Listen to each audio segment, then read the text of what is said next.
Unit 4 entrepreneurship. Entrepreneurship unit 4. How many units are there in your syllabus? Total 7 units. Are you aware about theory and practical segregation? Theory for 70 marks, practical for 30 marks. पहले तो समझ लेते हैं chapter के name का meaning. What is the name of unit 4? entrepreneurship as innovation and problem solving.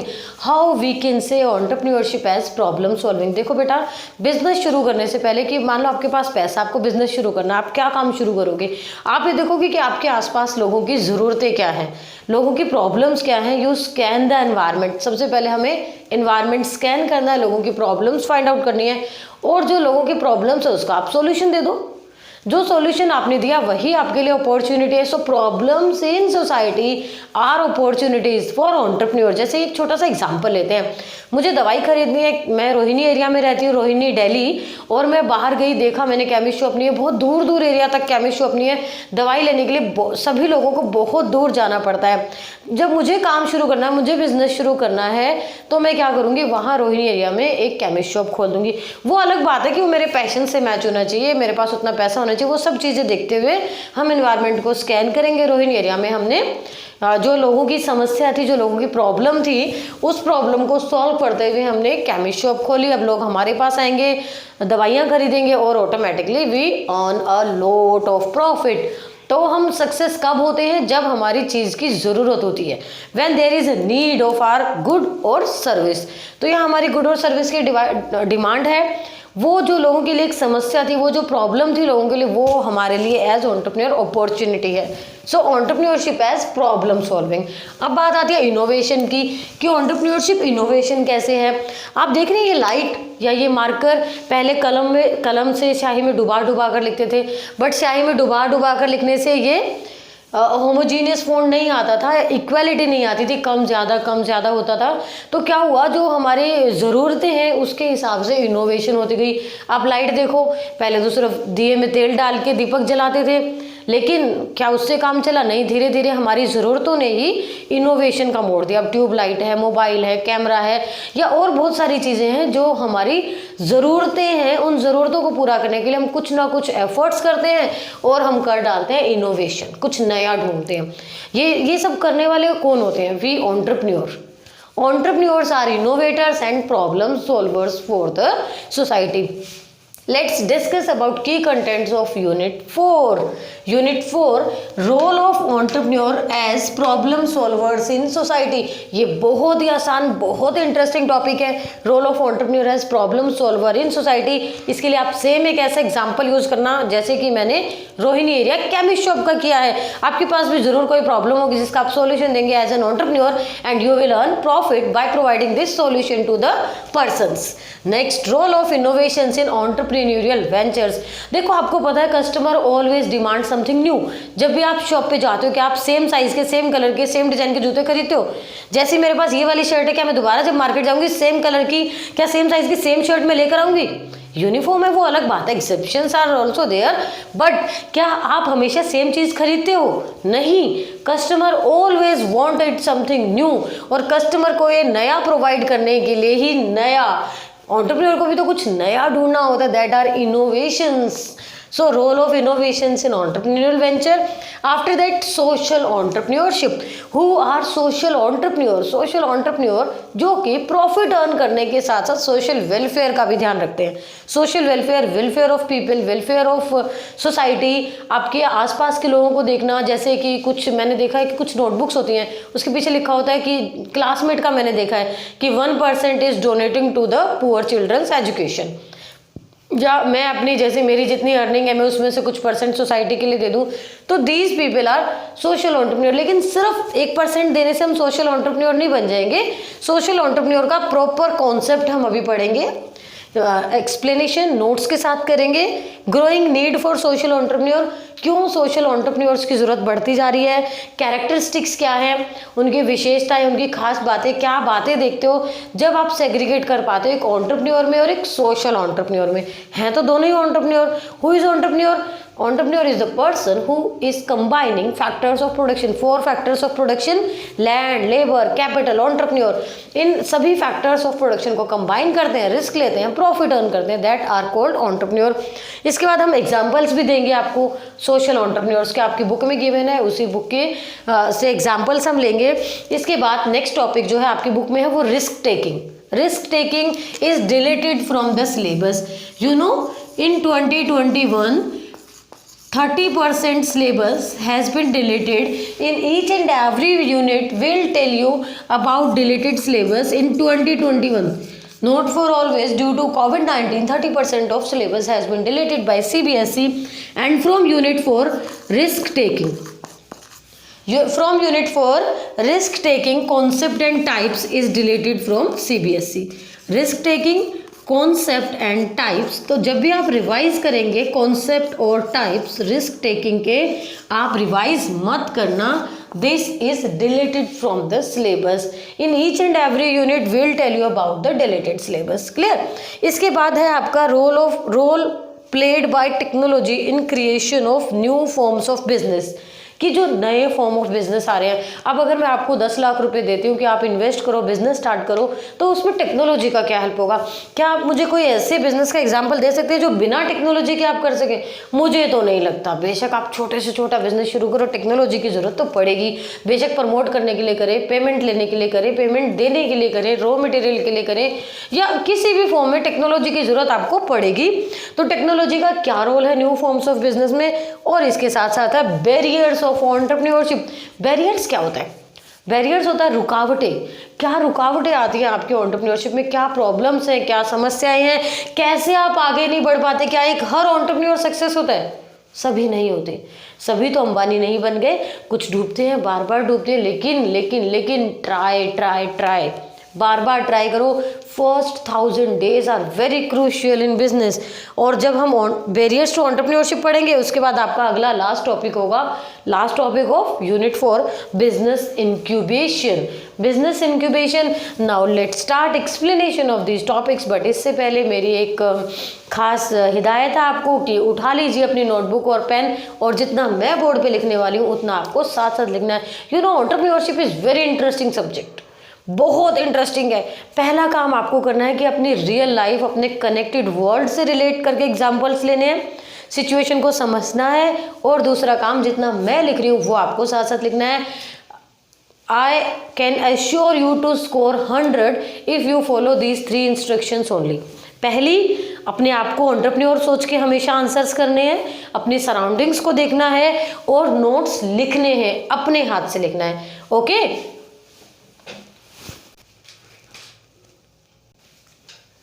Entrepreneur. Who are entrepreneur? Entrepreneurs are the person who are combining factors of production, taking risk and earning profit. So we can write he, she, he or she. He, she is the one who undertakes risk. Is the one. की contents आप note कर लीजिए, because I will rub it, मुझे space चाहिए, आप note कर लीजिए। He, she is one who undertakes risk. आप कंप्लीट लिखेंगे कि who is combining all factors of production, taking risk and earning profit. Previous units में हमने ये डिस्कस किया, पढ़ लीजिए वहां से। एंटरप्रेन्योर के बाद आपका नेक्स्ट आता है, entrepreneurs are problem solvers. This is next topic. Entrepreneurs are problem solvers. How entrepreneurs are problem solvers? I explain this with the help of an example or problem solvers. I explain it with the help of example Rohini chemist shop, जो मैंने just अभी starting of chapter में दिया था कि there is not a chemist shop in Rohini area, तो मैंने open कर दी। केमिस्ट शॉप का ना होना is the problem for the society, and I as entrepreneur started the shop and I solve the problem. So entrepreneurs are problem solver. You have to explain this situation with help of an example. इसमें आप क्या लिखेंगे? Entrepreneurial actions are efforts, लिख देते हैं आपके लिए, to solve problems for others. Entrepreneurial actions, please write side by side. Entrepreneurial, आपकी सेल्फ एक्सप्लेनेशन आनी चाहिए। एंटरप्रेन्योरशिप में याद नहीं करना होता, रटना नहीं होता, सिचुएशन को देखकर आपको एक्सप्लेन करना होता है। Entrepreneurial actions are efforts to solve, मैंने एफर्ट्स लिए, वो जो रोहिणी में केमिस्ट शॉप नहीं थी उसके लिए मैंने एफर्ट्स लिए, efforts to solve problems for others, जो दूसरों के लिए प्रॉब्लम थी वो मैंने सॉल्व कर दी, वो मेरे लिए अपॉर्चुनिटी बन गई, प्रॉब्लम्स फॉर अदर्स। ये आप एक्सप्लेन में लिखेंगे with help of example. When one solves a problem, new value is created. When one solves a problem, new value is created. How new value is created?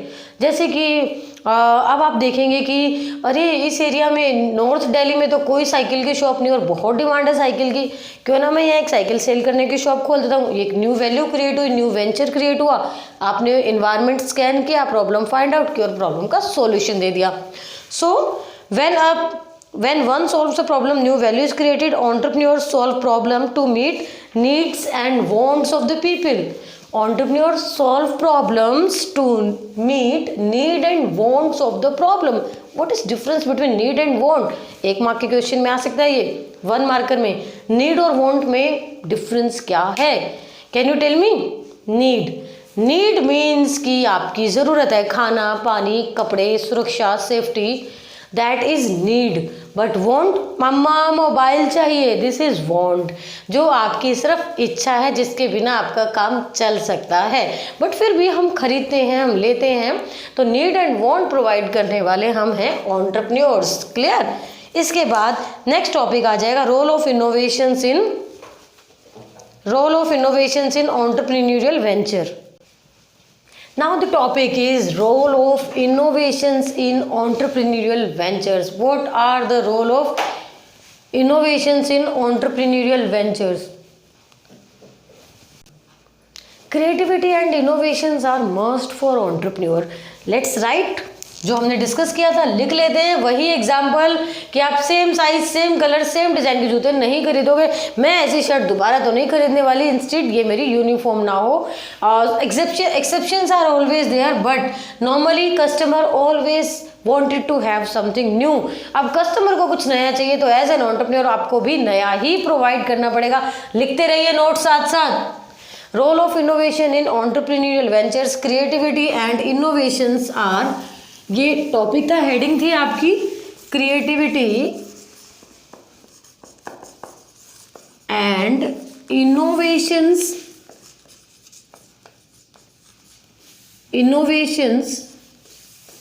Are must for entrepreneur. Entrepreneur के लिए जरूरी है creativity, ज़रूरी है innovation, ज़रूरी है कुछ नया फाइंड आउट करना। इसके बाद आप वही लाइन लिखेंगे, वही एग्जाम्पल लिखेंगे जो जस्ट हमने अभी डिस्कस किया। Customer always desire something new, customers always desire something new. Customer को हमेशा हमेशा कुछ नया चाहिए। आप अपनी मर्जी से कोई एग्जाम्पल ले सकते हैं, कोई भी एग्जाम्पल ले सकते हो। As we don't repeat same things, as we don't repeat same things.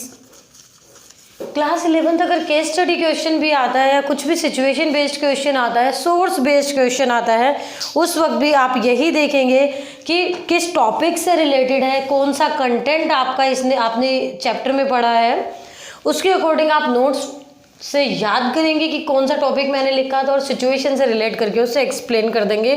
We don't repeat same things, same design, same colour in are purchasing. Same design, same colour in are purchasing. अपनी purchasing में हम same design, same colour, same shape कुछ नहीं खरीदते, कुछ नया खरीदते हैं, कुछ हमेशा नया चाहिए। How an entrepreneur stay long. अब सवाल ये उठता है कि अगर हम सब चीज़ें सेम नहीं खरीदते तो एंटरप्रेन्योर कैसे लंबे समय तक एक ही चीज़ बनाएगा? उसे तो कुछ ना कुछ नया बनाना ही पड़ेगा। How an entrepreneur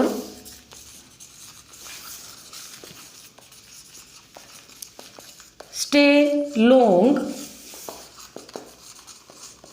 विदाउट क्या लिखेंगे, क्रिएटिविटी एंड इनोवेशन। क्रिएटिविटी और इनोवेशन होगी तभी कस्टमर उसके पास बार बार जाएंगे, हमेशा कुछ नया लेने की उम्मीद में। और जाके आप ज़रूर पूछते भैया कुछ और दिखाओ, भैया कुछ और दिखाओ, अरे ये शूज़ तो मेरे पास है, अरे ये तो मैंने पिछली बार ही लिए थे, नहीं नहीं ये कलर मुझे नहीं लेना, ये तो मैं रिपीट नहीं करूँगी। आपको न्यू चाहिए, एंटरप्रेन्योर को न्यू देना ही पड़ेगा। Role of innovation in entrepreneurial ventures, लंबे समय तक टिके रहने के लिए एंटरप्रेन्योर को ज़रूरी है कि हमेशा कुछ नया दे, because customer always wanted to have something new. इसके बाद creativity and innovations are habitual, आपकी हैबिट में आ जाना चाहिए। Creativity and innovations are habitual, आपकी हैबिट में आ जाना चाहिए। Something that he she has to keep on doing, वो कुछ जो कि आपको करते रहना चाहिए। Something that he she we used for entrepreneur, we used for entrepreneur, keep has to keep on doing, has to keep on doing. तो देखा आपने कि जब कभी भी आपके पास टॉपिक आता है what is the role of innovation in entrepreneurial ventures, innovation का रोल क्या है, इनोवेशन क्यों ज़रूरी है, इनोवेशन कैसे होती है, कोई भी टॉपिक आता है आपको ये लाइंस ज़रूर लेनी है। उसके बाद आप केस स्टडी से या सोर्स से जो भी कुछ क्वेश्चंस आपके पास आएंगे उसका आंसर आप इन लाइंस को यूज़ करते हुए लिखेंगे। Some examples, some innovations that led to successful entrepreneur, कुछ ऐसी इनोवेशन जो आपकी बुक में गिवन है, वो मैं आपको नाम लिख के दे रही हूँ। इसमें एक बहुत इंटरेस्टिंग सा एग्जांपल है, पोटैटो चिप्स आप सब खाते हो ना, पोटैटो चिप्स का एक एग्जांपल दिया है इसने कि जैसे अभी पहले मैं आपको नाम बता देती हूँ जो आपकी बुक में है। पेनिसिलिन है, एक्सरे है, पोटैटो चिप्स है और इसके साथ इंक जेट प्रिंटर्स हैं, प्रिंट आउट लेते हो ना आप अपने नोट्स के, तो पोटैटो चिप्स का एक एग्जांपल, बहुत बढ़िया सी स्टोरी आपको बुक में दे रखी है, वो मैं बताती हूँ।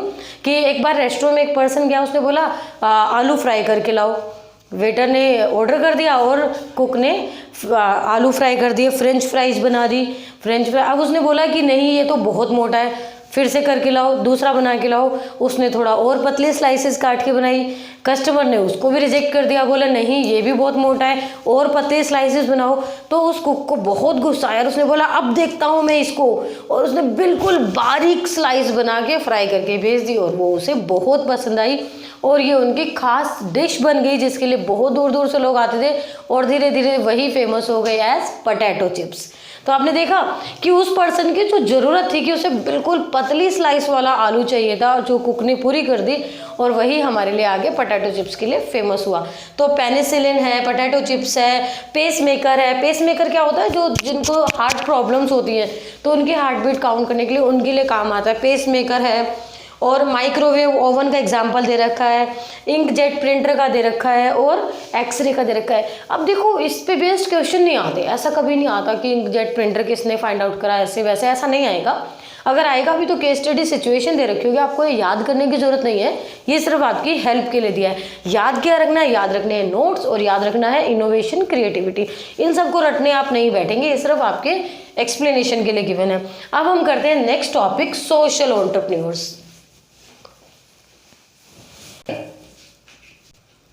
Social entrepreneurs. Who are social entrepreneur? Entrepreneur we know कि person who are combining all factors of production, taking risk, earning profit. But इसके साथ तो social आ गया, who are working for society. You know India is developed country or developing? Yes, it is developing country. Developing means कि अभी पूरी तरीके से विकास नहीं हुआ है, कुछ ना कुछ प्रॉब्लम्स आज भी हैं हमारी सोसाइटी में। जिस तरफ आप देखो कहीं ना कहीं कोई ना कोई समस्या, प्रॉब्लम आपको मिलेगी। तो वो एंटरप्रेन्योर्स, वो पर्सन जो कि सामाजिक सुधार के लिए लगातार लगे हुए हैं, समाज में एक्चुअल में कुछ बदलाव चाहते हैं और जब तक लगे रहेंगे, बार बार एफर्ट्स करते रहेंगे जब तक कि वो एक्चुअल सुधार नहीं ला पाते, जिसके लिए मैंने यहाँ ये एक वर्ड लिखा है ट्रांसफॉर्मेशनल बेनिफिट। वो एक सुधार चाहते हैं, वो समस्या जो हमारे समाज को पकड़े हुए, जिसकी वजह से बहुत सारी प्रॉब्लम्स, बहुत सारी समस्याएं हैं, जिसकी वजह से इंडिया आज तक डेवलपिंग कंट्री है। डेवलप में आने के लिए कौन कौन सी प्रॉब्लम्स आपके चारों तरफ हैं, वो एंटरप्रेन्योर्स जो बेसिकली जिनका मेन मोटिव प्रॉफिट अर्न करना नहीं होता, उनका मेन मोटिव क्या होता है, सोशल वेलफेयर होता है। वो समस्याएं, वो प्रॉब्लम्स जो कि हमारे समाज को बांधे हुए हैं, रोके हुए हैं, हमें आगे बढ़ने से रोकती है, उन्हें जड़ से ख़त्म करना, ट्रांसफॉर्मेशनल बेनिफिट लाना, किसके लिए काम करते हैं सोशल एंटरप्रेन्योर्स? सोसाइटी के लिए। सोसाइटी में किस तरह के लोग, जो अंडर सर्व्ड होते हैं, जो नेग्लेक्टेड होते हैं, जो हाईली डिसएडवांटेज्ड होते हैं, जिनके पास पैसा नहीं होता, जिनके पास रिसोर्सेज नहीं होते, जिनकी हेल्प के लिए कोई और आगे नहीं आता, जो कि नेग्लेक्टेड है, जो हाईली डिसएडवांटेज्ड है, और जो कि अंडर सर्व्ड है, जो कि अपनी बेसिक नीड भी पूरी नहीं करवाते। बहुत से तरह के लोग हैं, जैसे चाइल्ड वेलफेयर के लिए आप काम कर सकते हो, और वीमेन के लिए काम कर सकते हो, पुअर वीमेन के लिए, या और कोई एरिया जो आपको लगता है कि जहाँ लोगों को सपोर्ट चाहिए, लोगों को हेल्प चाहिए, कोई ऐसी बुराई जो आप समाज से बिल्कुल जड़ से मिटाना चाहते हो, तब तक लगे रहना जब तक आप वो ट्रांसफॉर्मेशनल बेनिफिट ना ले आओ। तो पढ़ लेते हैं हम मीनिंग सोशल एंटरप्रेन्योर्स का। Who are social entrepreneurs? Social entrepreneur is the one who aim for value in the form of large scale transformation benefit. बेटा ये वर्ड जरूर आपको लिखना है। आप ये तो लिखोगे कि entrepreneur who are working for social welfare, but कब तक वो भलाई का काम करेंगे? 1 दिन, 2 दिन, 1 हफ्ता, 5 साल नहीं। टाइम का टारगेट नहीं होता है। ट्रांसफॉर्मेशनल बेनिफिट, वो बदलाव जो आप एक्चुअल में लाना चाहते हो, तब तक आप लगे रहो जब तक आप वो बदलाव नहीं ले आते हो। A cure serves either to significant segment of society, या तो आप सोसाइटी के किसी एक सेगमेंट को फोकस करके चल रहे हो।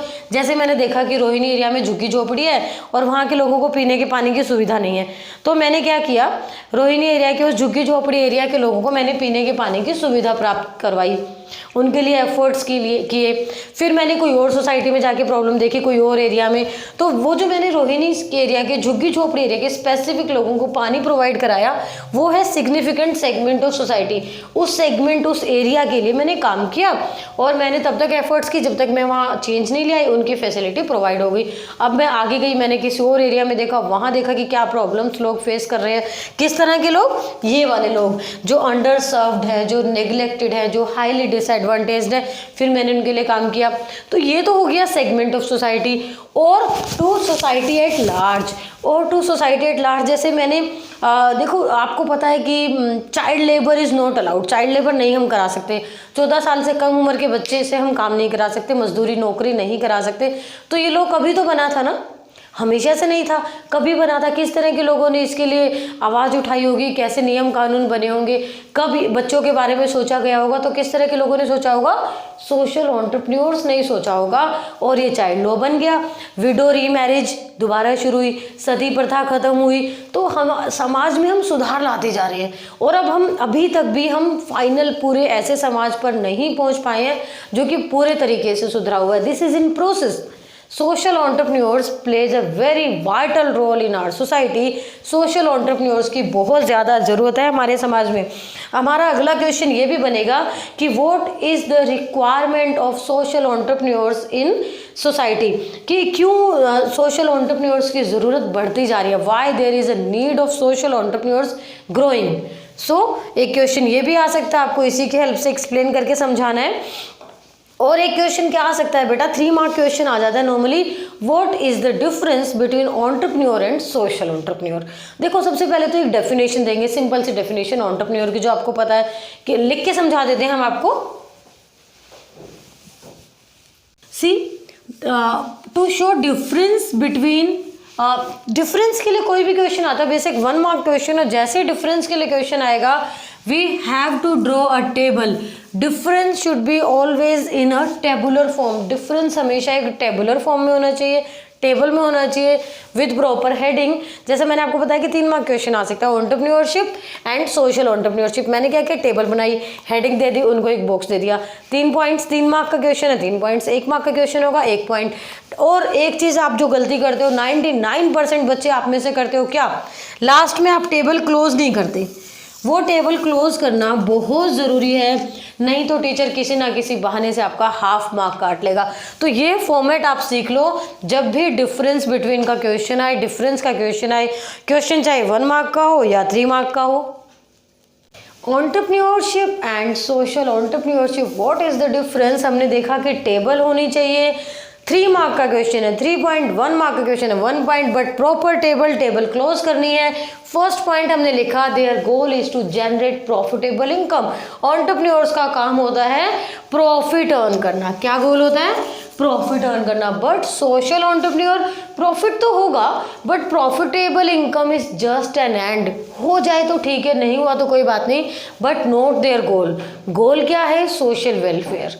Next point, they distribute the generated profit to all the stakeholders. जो भी, जिसने भी बिजनेस में पैसा लगा रखा है, जिसने शेयर खरीद रखे हैं, जहाँ से हमने उधार लिया हुआ है, जो भी बिजनेस में इंटरेस्ट रखते हैं, उन्हें हम बोलते हैं स्टेक होल्डर्स। यहाँ एंटरप्रेन्योर, जो एंटरप्रेन्योर्स हैं वो प्रॉफिट डिस्ट्रीब्यूट करते हैं सभी स्टेक होल्डर्स में, जैसे शेयर होल्डर्स को एज डिविडेंड दे दिया, या जहाँ से हमने उधार लिया हुआ है, या जो भी बिजनेस में पैसा लगाते हैं, जो बिजनेस में इंटरेस्टेड है, जिसने बिजनेस में पैसा लगा रखा, जिसने हमारी मदद की, उन सभी को पैसा दिया जाता है, स्टेक होल्डर्स को पैसा दिया जाता है। यहाँ वेल्थ कहाँ डिस्ट्रीब्यूट होता है? आपने पढ़ा था, वो पीपल जो हाईली नेग्लेक्टेड थे, वो लोग जो हाईली डिसएडवांटेज थे, जो कि पुअर थे, जिनको कोई सपोर्ट सर्विस नहीं थी, यहाँ पैसा बेसिकली उन पर खर्च किया जाता है। पढ़ो, the wealth generated is distributed to the targeted community. Targeted community कौन सी? जो कि हाईली डिसएडवांटेज्ड है, जो कि नेग्लेक्टेड है, उन सबको पैसा दिया जाता है through valuable social programme. Proper तरीके से दिया जाता है, उनके सिचुएशन के अकॉर्डिंग, उनके वेलफेयर के लिए पैसा दिया जाता है। और नेक्स्ट पॉइंट है, they focus on innovating a product और सर्विस। आपने अभी पढ़ा था ना कि customer always wanted to have something new, जिसके लिए एंटरप्रेन्योर को कुछ ना कुछ नया प्रोवाइड करना है। तो यहाँ इनका फोकस रहता है कि नया क्या बनाऊँ, कुछ नया क्या लाऊं मार्केट में। Innovating a product service that will have value to the customer, कि क्या मैं नया बनाऊं कि कस्टमर खरीदेंगे। बट यहाँ इनका फोकस क्या होगा कि कैसे मैं सोशल वेलफेयर करूं, कैसे मैं लोगों का भला करूं, कैसे मैं उस बुराई को समाज से जड़ से खत्म कर दूं। पढ़ते हैं, they focus on innovating a solution to the problem, social problem. इनका दिमाग सिर्फ सॉल्यूशन में लगा रहता है, ऑफ अ कम्युनिटी और to help the highly disadvantage population. फिर से देखते हैं, यहाँ गोल है प्रॉफिट अर्न करना। यहाँ प्रॉफिट अर्न जो है लास्ट रिजल्ट नहीं है, सोशल वेलफेयर मेन है। हो जाए तो ठीक है, प्रॉफिट हो जाए तो अच्छी बात है, क्योंकि प्रॉफिट होगा उसी को तो वो लगाएंगे लोगों के ऊपर। कौन से लोगों के ऊपर? टारगेटेड कम्युनिटी के ऊपर, जो कि हाईली डिसएडवांटेज्ड है। और यहाँ इनका फोकस है innovating a solution to the problem, कि एक प्रॉब्लम के लिए सॉल्यूशन निकालना। यहाँ प्रॉफिटेबल इनकम है, प्रॉफिट स्टेक होल्डर्स में बांटा जाता है, और फोकस को इस पर रहता है नया प्रोडक्ट या सर्विस इनोवेट करने पे। हो गए 3 डिफरेंस कंप्लीट। अच्छा, इससे पहले कि हम रब करें, आपको कुछ सोशल एंटरप्रेन्योर्स के नाम बता दें जो आपकी बुक में हैं। आपकी बुक में दिए गए सोशल एंटरप्रेन्योर्स के नाम हैं Vinoba Bhave, Ela Bhatt, doctor Abraham M George, doctor Verghese Kurien, और भी कुछ सोशल एंटरप्रेन्योर्स के नाम हैं बंकर रॉय, नंद किशोर चौधरी, हरीश हांडे।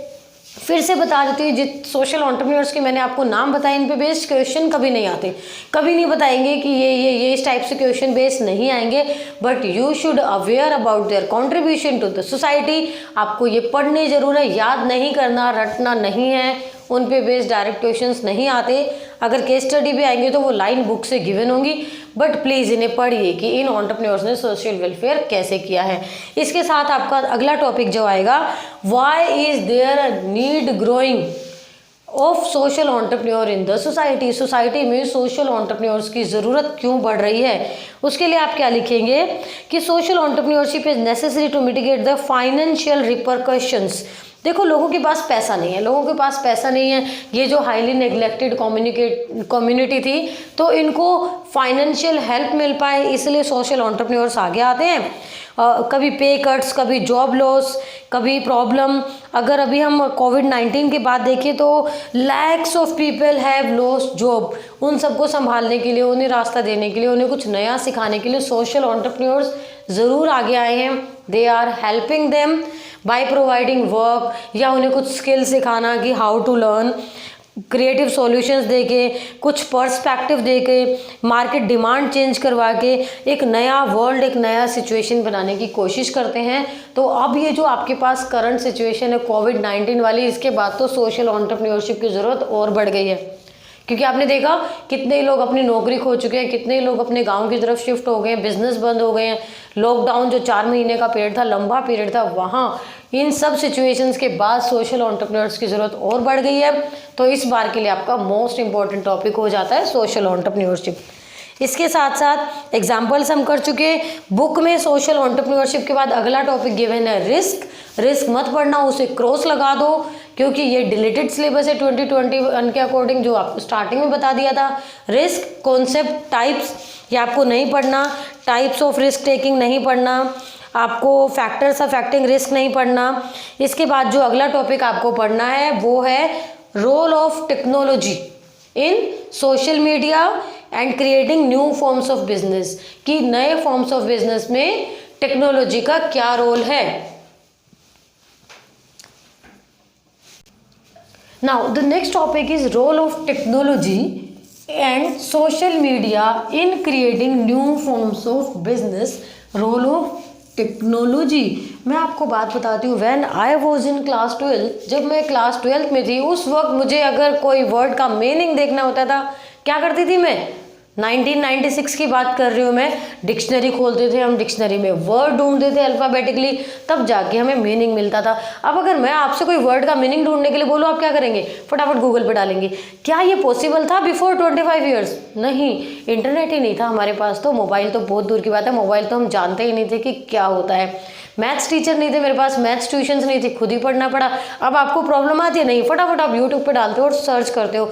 ये जो 25 सालों में बदलाव आया, 25 ईयर्स, ये सारा का सारा बदलाव इन 25 सालों में आया है। तो over the 25 years digital revolution, कौन सी रिवॉल्यूशन आई? Digital revolution. आपके पास मोबाइल आना, इंटरनेट आना, टेक्नोलॉजी आना, ये गूगल, यूट्यूब, फेसबुक, ये सभी डिजिटल रिवॉल्यूशन पूरी की पूरी इस पिछले 25 सालों में आई है। 25 years has change the way we work and play. आपके खेल भी बदल गए हैं। पहले तो बच्चे खो खो खेलते थे, कबड्डी खेलते थे, और छुपम छुपाई, और पता नहीं कौन कौन से गेम खेलते थे। आप क्या खेलते हो? कौन से गेम खेलते हो? पता नहीं, मुझे याद नहीं है, आपके नाम ज़रूर आपको पता होंगे। तो हम कैसे काम करते हैं, कैसे हम खेलते हैं, वो सब रिकॉग्निशन से बाहर है, एकदम चेंज हो गया। Why, how? Due to technology. तो अब जो आप प्ले करते हो, गेम खेलते हो, फ्री फायर, पबजी, पता नहीं जो भी गेम खेलते हो, वो सब आपके online, Google, WhatsApp, Facebook, games, ये सारा आया टेक्नोलॉजी की वजह से। वो टेक्नोलॉजी ने आपका खेलने का तरीका, काम करने का तरीका पूरा चेंज कर दिया। ये सब आप मेंशन कर सकते हो टेक्नोलॉजी का चेंज। अब बोलो मैम, ये आप गेम की बातें कर रहे हो, ये एंटरप्रेन्योर कैसे हुए? ये जो गेम प्रोवाइडर्स हैं, they are earning in millions. PUBG China से कनेक्टेड था, जब चाइनीज ऐप बैन हुई तो पबजी गेम भी बैन होगी। बहुत अर्न कर रहे हैं लोग गेम देकर आपको। आप तो खेल रहे हो, टाइम पास कर रहे हो, लेकिन entrepreneurs are earning by your playing, by आपकी गेम से वो अर्न कर रहे हैं। Customers want more powerful devices and applications. अब देखो बेटा, लॉकडाउन चल रहा है, हम स्कूल नहीं जा रहे हैं, हम ऑनलाइन सेशंस ले रहे हैं, हम ऑनलाइन पढ़ा रहे हैं, हम जूम पे पढ़ा रहे हैं, हम गूगल मीट पे पढ़ा रहे हैं। लेकिन स्टार्टिंग में देखो, आपने देखा था कि जूम ओवरलोड हो गई थी, उन्हें प्रॉब्लम आ रही थी, तो कस्टमर को और ज़्यादा पावरफुल डिवाइसेस चाहिए। आप जो मोबाइल आप नॉर्मली यूज़ करते हो, क्या वो ऑनलाइन क्लासेस के लिए यूज़ कर पा रहे हो? नहीं। बहुत सारे ऐसे लोग हैं जिन्होंने नए मोबाइल्स, नए लैपटॉप्स खरीदे हैं, ज़्यादा पावरफुल। जब आप मोबाइल खरीदते हो तो आप बोलते हो इसमें स्टोरेज कितनी है, इसमें मेमोरी कार्ड कितने का है, और वो सारी चीज़ें आप पूछते हो। तो ज़्यादा पावरफुल डिवाइसेस, एप्लीकेशंस आपको चाहिए। जब बिजनेस ज़्यादा कॉस्ट इफेक्टिव टेक्नोलॉजी फॉलो करते हैं तो वो कॉप अप कर सकते हैं कॉम्प्लेक्स चैलेंजेस के साथ, वो चैलेंजेस जो हम आज इन्वायरमेंट में देखते हैं। तो इस टाइप से कोई भी क्वेश्चन आता है आपको टेक्नोलॉजी, तो आप फेवरेट है टेक्नोलॉजी आपकी, you are aware about the technology, आपको टेक्नोलॉजी से रिलेटेड एग्जाम्पल्स देने। अच्छा, इस बार जो न्यू चेंज सीबीएसई ने दिया है एग्जाम में, वो दिया है source based question. Source based question, newspaper से कुछ लाइंस देते हैं और उस पर बेस्ड क्वेश्चन बना देते हैं। जैसे न्यूज़पेपर में कुछ लाइन आ गई कि ड्यू टू कोविड-19 schools are closed and we are sitting at home, students are taking online classes, how entrepreneurs are earning with this? आप कैसे एक्सप्लेन करोगे? आप ये पॉइंट्स बताओगे कि over the 25 years everything has change, now digital technology is there, we are using smartphones devices and we require powerful devices and applications. तो देखो बेटा, वो जो आपको जूम, गूगल मीट ये सब प्रोवाइड कर रहे हैं वो भी अर्न कर रहे हैं, जिससे हमने मोबाइल खरीदा, लैपटॉप खरीदा, कैमरा खरीदा, या मैं आपके लिए वीडियो बना रही हूँ, मैंने वीडियो बनाने के लिए स्टैंड खरीदा, ये सब प्रोडक्ट्स भी तो हम खरीद रहे हैं, उन सब एंटरप्रेन्योर्स को भी तो हम प्रॉफिट दे रहे हैं। तो वो डिवाइसेस, वो एप्लीकेशंस, वो सॉफ्टवेयर, वो सब जो हम यूज़ कर रहे हैं, खरीद रहे हैं, उन सब के लिए हम इन्वेस्ट कर रहे हैं, हम एज कस्टमर इन्वेस्ट कर रहे हैं और एंटरप्रेन्योर्स उससे अर्न कर रहे हैं। तो यहाँ जो है बहुत ज़्यादा हम एक्सप्लेन कर सकते हैं easily, but always give explanation according to the marks given in the question. 2 mark का क्वेश्चन है तो आपको कितने पॉइंट एक्सप्लेन करने हैं, 3 मार्क का क्वेश्चन है तो कितने पॉइंट एक्सप्लेन करने हैं। एक चीज़ का ध्यान रखना, heading plus explanation, heading plus explanation, you should use examples, examples ज़रूर यूज़ किया करो। नेक्स्ट टॉपिक पढ़ते हैं। Now we discuss about the information collection. Why information is required by business? Business को क्यों information चाहिए? मान लो मैंने ब्रेड पकौड़े बनाने की शॉप खोली, तो ब्रेड पकौड़े बनाते हुए मुझे पता होना चाहिए कि मेरे कस्टमर्स को मिर्च कितनी पसंद है, कौन सी चटनी वो खाना पसंद करते हैं, क्या वो स्क्वायर शेप ब्रेड पकौड़े खाएंगे या रेक्टेंगल शेप, किसकी डिमांड ज़्यादा है। अगर मुझे कस्टमर की डिमांड ऑलरेडी पता होगी तो मैं उनके टेस्ट एंड प्रेफरेंस के अकॉर्डिंग ब्रेड पकौड़े बनाऊंगी और जो कि ज़्यादा सेल होंगे। ये तो दिया मैंने एक छोटा सा एग्जाम्पल। अब एक बड़े एग्जाम्पल के डिस्कशन करते हैं। जैसे कि अभी हम गेम की बात कर रहे थे, आपकी पबजी, फ्री फायर या जो कोई भी गेम है, वो लोग आपका इंटरेस्ट देखते हैं, आपका पैशन देखते हैं, आपकी डिमांड देखते हैं और आपकी रिक्वायरमेंट के अकॉर्डिंग उसी वो वही फीचर्स वो उसमें डाल देते हैं। या फिर चलो आपकी ड्रेस की बात लेके चलते हैं।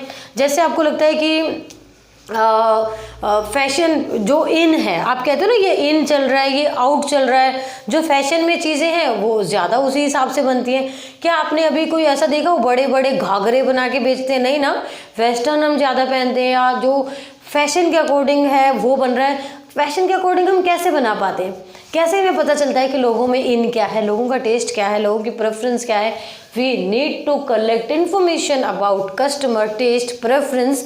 हम कैसे इन्फॉर्मेशन कलेक्ट करेंगे? सर्वे करके। 12th क्लास में आपका प्रोजेक्ट भी है मार्केट सर्वे। अभी हम यही देखेंगे कि कंपनी को इन्फॉर्मेशन कलेक्ट करनी पड़ती है to know about the taste and preference of the customer, so that we can provide according to the taste and preference of the customer. और जो चीज़ कस्टमर के टेस्ट एंड प्रेफरेंस के according होगी वो तो कस्टमर खरीदेंगे ही। एक और बढ़िया एग्जाम्पल लेते हैं। आप घर आए, मम्मी खाने में क्या बनाया है? बेटा पास्ता बनाया। वाह मम्मा, दे दो। दूसरा एग्जाम्पल, मम्मा आज क्या बनाया है? बेटा मैंने तेरे लिए मेथी की रोटी, पालक का साग बनाया है, सरसों की रोटी बनाई है। मम्मा मुझे भूख नहीं है। ऐसा ही होता है ना। Always try to know about taste and preference of customer. आपको मैगी पसंद है, चाउमीन पसंद है, डोसा पसंद है, वो सब आप भाग भाग के खाओगे, खुश होके खाओगे, because this is your taste. ऐसे ही एंटरप्रेन्योर को आपका टेस्ट एंड प्रेफरेंस जानना है, ये वो जानते हैं मार्केट सर्वे से, इंफॉर्मेशन कलेक्शन से। ये जो हमारा टॉपिक है ये है इंफॉर्मेशन कलेक्शन। इस टॉपिक में हम पढ़ेंगे information which is collected enabled a company to understand the taste and preference of customer. ये इन्फॉर्मेशन कलेक्ट की हमने, जो हम डिजिटल हो रहे हैं उसके अकॉर्डिंग हमने कलेक्ट कर ली। Business specialized in information collects. क्या इन्फॉर्मेशन कलेक्ट करते हैं बिजनेस? हम ये काम खुद ना करके दूसरी कंपनी से भी करा सकते हैं। जैसे कि मेरा काम है शर्ट्स बनाना, ये मैं शर्ट्स मैन्युफैक्चर करती हूँ। अब मैं अगर इन्फॉर्मेशन कलेक्ट करूँगी तो मैं क्या शर्ट मैन्युफैक्चर कैसे करूँगी? मेरा ध्यान हट जाएगा और मैं बहुत बड़े लेवल पे काम कर रही हूँ। तो इन्फॉर्मेशन कलेक्ट कराने का काम मैं किसी और कंपनी से करा सकती हूँ जिसका बिजनेस ही सिर्फ इन्फॉर्मेशन कलेक्ट करना है। तो वो किस तरह की इन्फॉर्मेशन कलेक्ट करेगा? वो कलेक्ट करेगा नीड ऑफ कस्टमर डिटेल, कि कस्टमर को ज़रूरत क्या है, क्या उसकी ज़रूरत है, रिक्वायरमेंट है। Understanding taste and preference of customer, कि क्या ज़रूरत है, उसके बाद किस तरह के प्रोडक्ट की ज़रूरत है, उनका टेस्ट क्या है, उनकी प्रेफरेंस क्या है, क्या वो खरीदना चाहेंगे, क्या उनकी ज़रूरतें हैं। और कंपटीशन, मार्केट में कंपटीशन क्या है और क्या क्या मिल रहा है, because you have to defeat your competitors. आपके कॉम्पिटिटर से कुछ अच्छा करना है, कुछ बेटर करना है। अब मैंने बोला आपको उससे अच्छा करना है तो आपको पहले पता तो होना चाहिए कि वो क्या कर रहा है। तो कॉम्पिटिटर्स को जानना भी आपके लिए जरूरी है। अब हम पढ़ेंगे business intelligence aspect. Business intelligence aspects. Business intelligence aspect is the ability of organization to collect and maintain and organise the data. आपने स्टैटिस्टिक्स में पढ़ा है, स्टैट्स में आपने पढ़ा है कोपाई। क्या पढ़ा है? कोपाई। ये जो आपने कोपाई पढ़ा है, collection of data, organisation of data, presentation of data, analysis of data and interpretation of data, वो सभी हम यूज़ करते हैं बिजनेस इंटेलिजेंस एस्पेक्ट में, कि हमें एक ऑर्गेनाइजेशन को डेटा कलेक्ट करना है, ऑर्गेनाइज करना है, प्रेजेंट, एनालाइज एंड इंटरप्रेट करना है। वो डेटा हमारे पास होना चाहिए, इन्फॉर्मेशन होनी चाहिए, डेटा रिलेटेड टू कस्टमर, कि कस्टमर का टेस्ट प्रेफरेंस, उनकी ज़रूरत क्या है, और उस टेस्ट प्रेफरेंस ज़रूरत के अकॉर्डिंग आप वो गुड या सर्विस प्रोवाइड करोगे, ताकि वो इंस्टेंट बाय कर लेंगे। और ये जो कंप्लीट एंटायर प्रोसीजर है, कस्टमर्स की इंफॉर्मेशन कलेक्ट करना, उसको सेव करना, उसको प्रेजेंट करना, उसे ऑर्गेनाइज करना, उसे मेंटेन रखना, कि जब भी ज़रूरत पड़ेगी, ऐसा तो नहीं कि आपने इन्फॉर्मेशन कलेक्ट की और उसे खो दिया। वो इन्फॉर्मेशन आपको मेंटेन रखनी है, सेव रखनी है, बार बार आपको ज़रूरत पड़ सकती है, कभी भी ज़रूरत पड़ सकती है। हो सकता है आप देखना चाहो 15 साल पहले क्या कस्टमर की पसंद थी, पिछले साल कस्टमर क्या पसंद करते थे, तो वो डेटा आपको सिर्फ कलेक्ट करना इनफ नहीं है, उसे मेंटेन भी करना है, ऑर्गेनाइज करना है। कैसे प्रेजेंटेशन फॉर्म में आप दिखा रहे हो, कैसे आप शो कर रहे हो, ताकि आपको पता लगे। तो ये जो डेटा से रिलेटेड सारी कहानी है, ये सब आएगी बिजनेस इंटेलिजेंस एस्पेक्ट में। किस में आएगी? Business intelligence aspect. क्वेश्चन कैसे आ सकता है कि what do you mean by business intelligence aspect, या फिर उस प्रोसेस का नाम बताओ। 1 मार्क क्वेश्चन में आ सकता है कि उस प्रोसेस का नाम बताओ जिसमें आप डेटा को कलेक्ट करते हो, मेंटेन करते हो, ऑर्गेनाइज करते हो, तो वो आएगा बिजनेस इंटेलिजेंस एस्पेक्ट। क्लियर हो गया? अगला टॉपिक जो कि बहुत इंपॉर्टेंट है, स्मार्ट मोबिलिटी। यहाँ हम बात करेंगे आपके डिवाइस की, आपके आईफोन, आईपैड, मोबाइल, स्मार्टफोन, जो भी डिवाइसेस हैं, वो सभी डिवाइसेस आपकी स्मार्ट मोबिलिटी में आते हैं। किस में आते हैं? Smart mobility. स्मार्ट मोबिलिटी को आप ऐसा लिख सकते हो, those devices which are mobile help in growth of business, जो कि बिजनेस की ग्रोथ में हेल्प प्रोवाइड करते हैं, सपोर्ट करते हैं। Smart mobility is changing way people interact, तरीके चेंज कर रहे हैं। पहले हमें किसी से बात करने के लिए उससे मिलने जाना पड़ता था। जब मैंने 1996 की बात की, when I was in class 12, मुझे टीचर से पढ़ने उसके घर या उसके इंस्टीट्यूट पे जाना पड़ता था। बट आप तो घर बैठे पढ़ सकते हैं। तो यहाँ लोगों का तरीका चेंज हो गया है। How we are interacting, this has been changed. How it has been change due to this mobile जो आपके हाथ में है, ये लैपटॉप जिससे आप वीडियो देख रहे हो। तो ये जो स्मार्ट डिवाइसेज हैं, smart devices have become a part of our lifes. Imagine करो खुद को एक दिन बिना मोबाइल, टीवी, रेडियो के नहीं कर पाओगे, पॉसिबल ही नहीं होगा, नुकसान हो जाएगा। तो ये जो स्मार्ट डिवाइसेज हैं, ये हमारी लाइफ का हिस्सा बन चुके हैं। और इन स्मार्ट डिवाइसेज में आता है आपका mobile, smartphone, iPad, iPhone etcetera, जो भी कुछ है। तो स्मार्ट मोबिलिटी टॉपिक जैसे ही आपके पास आता है, उसमें ये एक्सप्लेनेशन आप लिखोगे। बिजनेस इंटेलिजेंस में आप लिखोगे data collection, maintain and organisation. Now the next topic is business intelligence aspect. Complete हो गया। Cloud computing, what cloud computing is, आपकी जीमेल है, याहू मेल है, और पता नहीं कौन कौन से टाइप की मेल्स होती हैं, वो सब जो आपका किस पे सेव है, इंटरनेट पे सेव है, that is called cloud computing. यहाँ मैंने अपने सिस्टम में सेव किया, मैं स्कूल गई, वहाँ मैंने अपना जीमेल अकाउंट खोला और एक्सेस कर लिया। ये सब कहाँ सेव था? क्या पेन ड्राइव में, क्या सीडी में? नहीं, क्लाउड पर। क्लाउड पर कैसे? नेटवर्क पर, जिससे कि हम जिसके लिए एक मेटाफोर वर्ड यूज़ करते हैं, इंटरनेट। इंटरनेट हम सबके लिए बहुत कॉमन है, बट वी से this is cloud computing, everything is saved on cloud. हम किसी भी कंप्यूटर से, किसी भी मोबाइल से, किसी भी डिवाइस से उसे एक्सेस कर सकते हैं if the data is saved on cloud. तो the word cloud is used as a metaphor for the internet and based on standardized use of cloud like shape to denote network को denote करने के लिए हम cloud like shape use करते हैं, that is called cloud computing. और ये बहुत इंपॉर्टेंट टॉपिक है आपके इस चैप्टर का। Cloud computing refers to the network used in computer. Computer में जो आप नेटवर्क यूज करते हो, but not in computer only, communication system, entire communication system में जो आप नेटवर्क यूज करते हो, that term is used as cloud computing. तो क्लाउड कंप्यूटिंग का मीनिंग आपने देखा, network used in computer and communication system. Computer और कम्युनिकेशन सिस्टम में जो आप नेटवर्क यूज़ कर रहे हो that is called cloud computing. अब क्लाउड कंप्यूटिंग है क्या? क्लाउड कंप्यूटिंग में ऑर्गेनाइजेशन जो भी डेटा कलेक्ट किया था, अभी हमने पिछली बार में पढ़ा था ना कि इंफॉर्मेशन कलेक्ट की हमने कस्टमर टेस्ट प्रेफरेंस के बारे में, उस डेटा को कलेक्ट किया, मेंटेन किया, ऑर्गेनाइज किया, तो वो सारा का सारा डेटा हम कहाँ सेव करते हैं? Upload all the data and software on to a cloud network. Cloud network पर हम सेव कर लेते हैं। Users can access this data and software remotely, कभी भी कहीं भी कैसे भी आप एक्सेस कर सकते हो, बस आपके पास इंटरनेट फैसिलिटी और आपकी डिवाइस होनी चाहिए। The users can access high configuration computers in a time sharing manner. High configuration computers in a time sharing manner, जैसे कि सर्वर होता है, आपके स्कूल का वेब पोर्टल आप यूज़ कर रहे होगे, तो वो सर्वर, वो वेब पोर्टल, वो सारे इंटरनली कनेक्टेड हैं with the help of cloud computing. किसकी हेल्प से?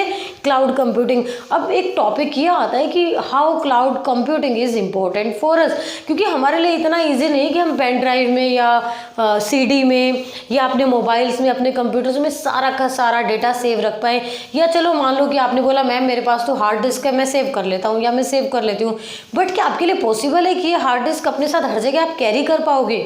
कहीं भूल जाओगे तो, कहीं चोरी हो गई तो, कहीं खो गई तो, किसी ने सीक्रेट्स आपके देख लिए तो आपके लिए इजी है कि आप क्लाउड कंप्यूटिंग आप नेटवर्क पर सेव करो, आप पासवर्ड डालो, उसे सेफ रखो और ये आपकी हेल्प होगी।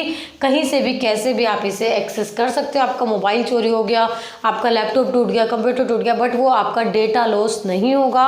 डेटा क्लाउड पर सेव है, सेफ है, ये एंटायरली कंप्लीटली सेफ है। इसके बाद नेक्स्ट टॉपिक है power of social media, how social media is helpful to us. इसके बाद हम अगला टॉपिक सोशल मीडिया पढ़ेंगे।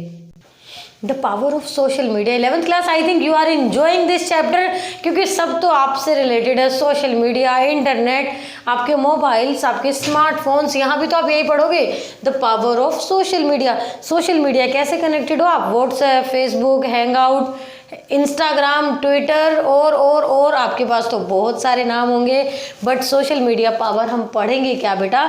इसमें एक लाइन ज़रूर याद रखना कि जो सोशल मीडिया है पहले डेस्कटॉप यूजर्स के लिए प्रॉब्लमेटिक थी, मतलब कंप्यूटर पे सारी नहीं चलते थे अर्लियर, बट अब ये भी पॉसिबल हो चुका है।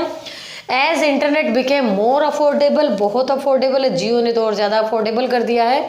सेवरल सोशलाइजिंग नेटवर्क्स लाइक आपके बहुत ज़रूरी, मंदिर जाना जितना ज़रूरी है उतना ही ज़रूरी है आपके ये सारे अकाउंट्स चेक करना सबसे पहले सुबह सुबह, ऐसा ही करते हो ना?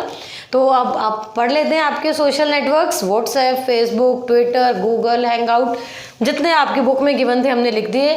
Are becoming more popular but not for enjoying, to know about the taste and preference of the customer, to know about your customers and to promote your product as you are entrepreneur. So though they were limited to the desktop users, computers पे ये problematic थे, mobile पे पहले use होते थे, earlier लिखा है हमने।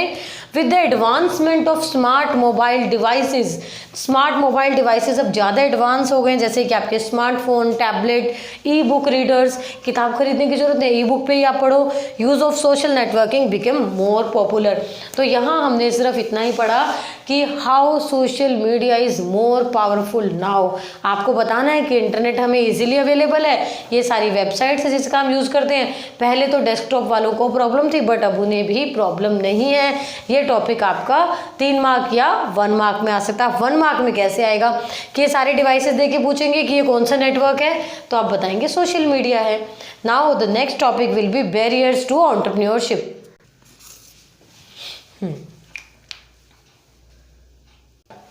बैरियर्स टू एंटरप्रेन्योरशिप, क्या रुकावटें आती है, क्या प्रॉब्लम्स आती है, क्या समस्याएं आती है, क्या बाधाएं आती है, कौन सी चीज़ आपको रोकती है आपके सक्सेस से? एंटरप्रेन्योर्स को कौन सी चीज़ें रोकती हैं? Factors which inhibit the growth of entrepreneurship may be classified under 2 categories, या तो इन्वायरमेंटल बैरियर्स या तो पर्सनल बैरियर्स। इन्वायरमेंटल बैरियर्स कैसे? लॉकडाउन लग गया, बिल्कुल सब बंद हो गया, इन्वायरमेंटल बैरियर्स गवर्नमेंट ने बैन कर दिया, हो गया एनवायरमेंटल बैरियर्स। वो सब बैरियर्स जो कि एक्सटर्नल फैक्टर्स की वजह से, जो कि आपकी पहुंच के बाहर हैं, आपके एक्सेस के बाहर है, हमारे कंट्रोल में ही नहीं है, वो सभी बैरियर्स होते हैं एनवायरमेंटल बैरियर्स। मुझे तो डर लगता है, नहीं मैं ये काम नहीं कर सकता, नहीं मैं नया काम नहीं करूँगा, नहीं मैं कॉम्पिटिटिव डिफीट कैसे करूँगा, अरे ये तो मुझसे नहीं हो पाएगा। ये सारे क्या हैं?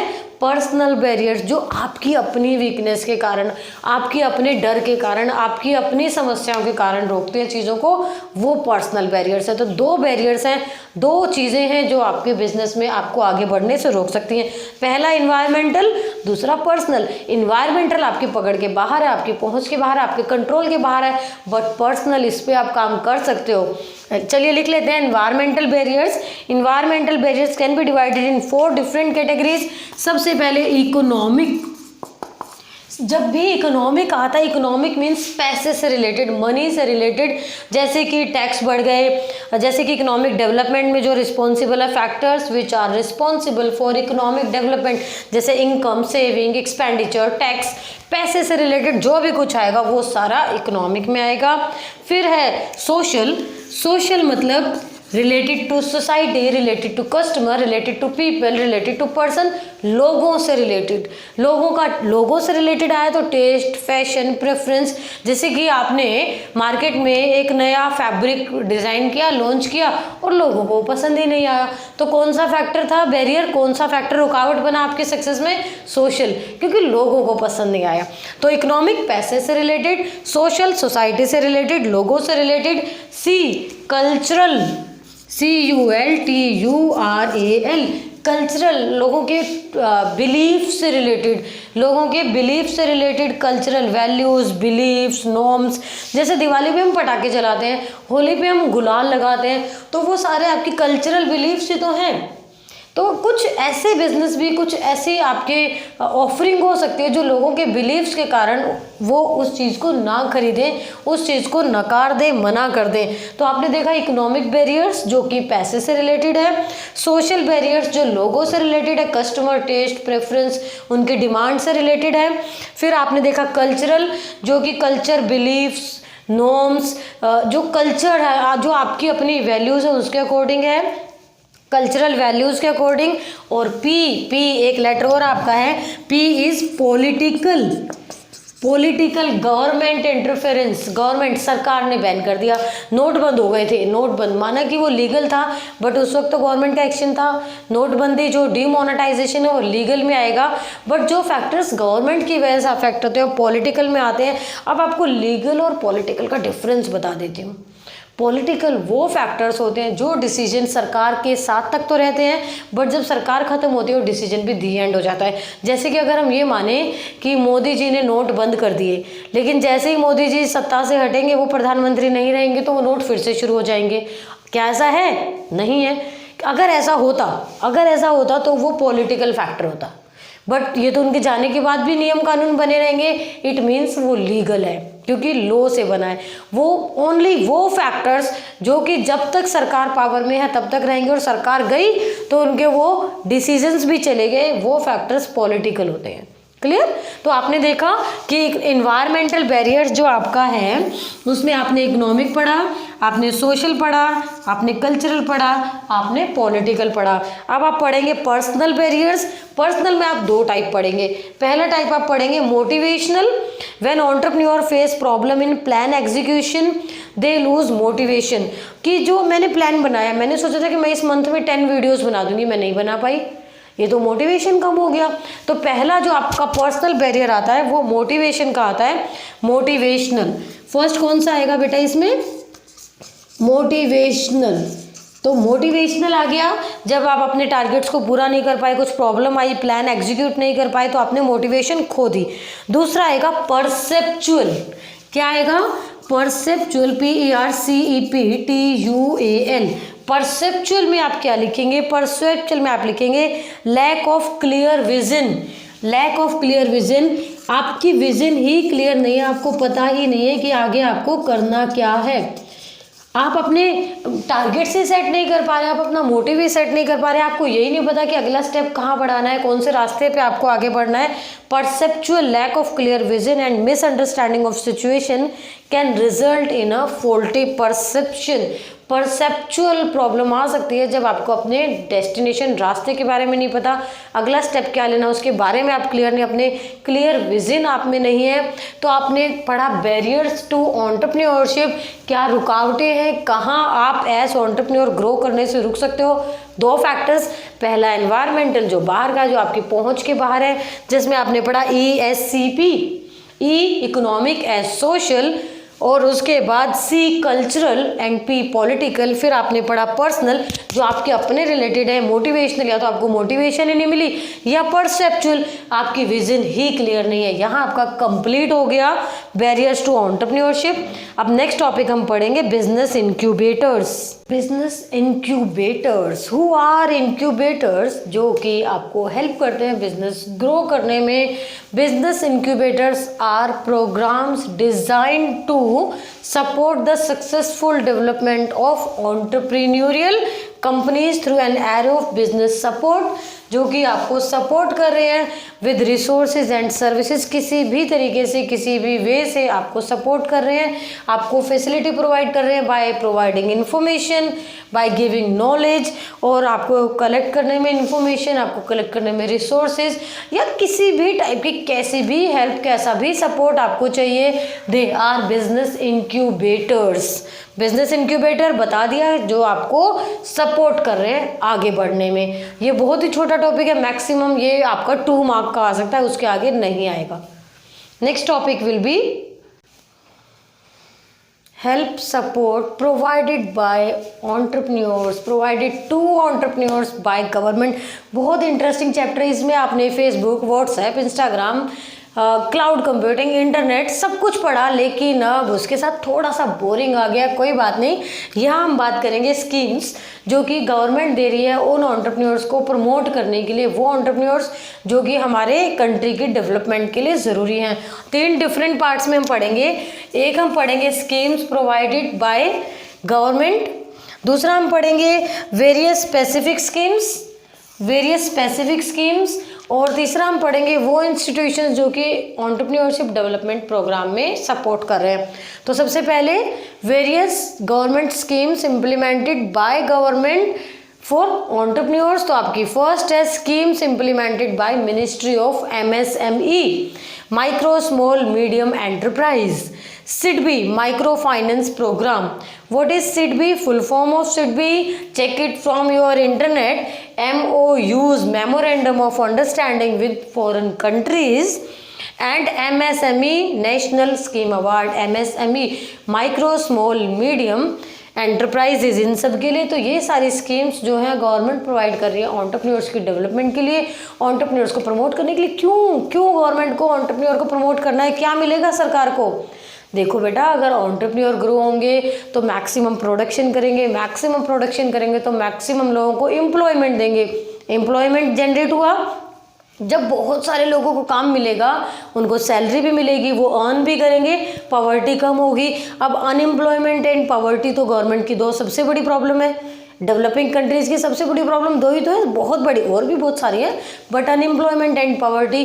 तो जैसे जैसे एंटरप्रेन्योर्स आगे बढ़ेंगे, जैसे जैसे एंटरप्राइज काम करेंगे, वैसे लोगों की ज़रूरत पड़ेगी तो हम उन्हें काम देंगे, एम्प्लॉयमेंट जनरेट होगा, पॉवर्टी रिड्यूस होगी, इनकम जनरेट होगी, जिससे कि नेशनल इनकम बढ़ेगी, GDP बढ़ेगा, और अगर हम और ज़्यादा बनाएंगे तो हम एक्सपोर्ट करेंगे फॉरेन कंट्रीज़ को, वहाँ से फॉरेन करेंसी रिसीव होगा, अपने कंट्री की ज़रूरतें पूरी करेंगे, और जब बहुत सारी चीज़ें बनेंगी तो स्टैंडर्ड ऑफ लिविंग भी इम्प्रूव होगा।